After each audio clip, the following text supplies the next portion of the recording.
Les évêques ont une attention particulière sur les vies des Congolais. Or, les vies des Congolais passent par les dirigeants.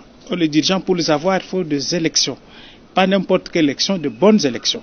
Nous pensions qu'à ce niveau-là, il était important pour nous de venir auprès de nos pères spirituels, de présenter le travail que nous avons réalisé pour améliorer effectivement cette gouvernance électorale et voir dans quelle mesure ils peuvent nous aider à trouver un cadre fédérateur, parce qu'on ne va pas les présenter en ordre dispersé.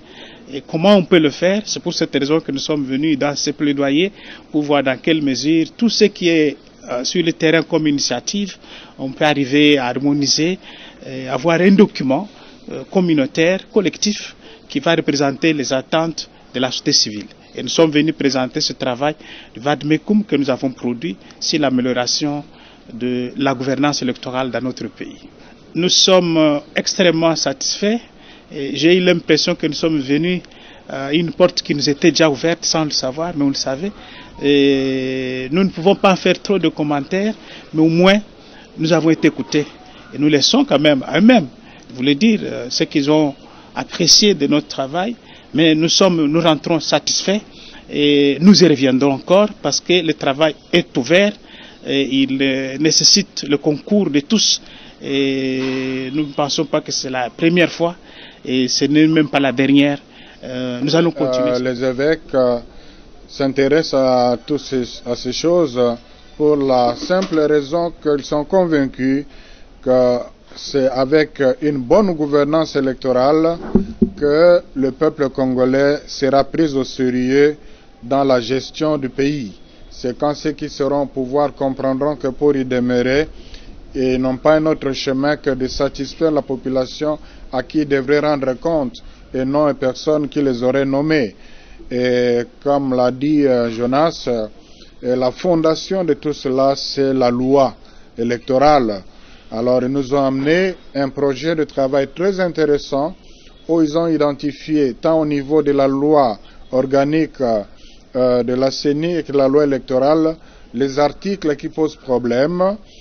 Ils ont expliqué pourquoi ces articles doivent être revus et ils ont proposé la façon dont ces articles doivent être revus dans l'objectif d'améliorer la gouvernance.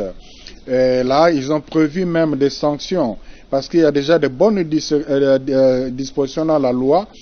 Prenons l'exemple, la loi demande de publier les résultats bureau par bureau de vote. Et l'équipe sortante ne l'a pas fait et rien n'a été fait. Alors, à quoi bon de travailler à proposer de bonnes lois si ces lois peuvent être tranquillement bafouées et aucune sanction? Donc ça, nous avons vraiment salué la méthodologie et le travail qui a été fait. En même temps, nous avons réfléchi ensemble parce qu'il y a aussi d'autres bonnes initiatives prises par d'autres organisations au consortium de la société civile sur la matière. Alors, le plus intéressant serait de fédérer tous ces efforts, de canaliser tous les travaux, toutes les réflexions faites pour qu'on arrive à un contenu du projet de réforme électorale porté par toute la société civile. Et pour cela, ils ont besoin de l'Église pour faciliter ces consensus. Je crois qu'un travail va être fait dans ce sens-là.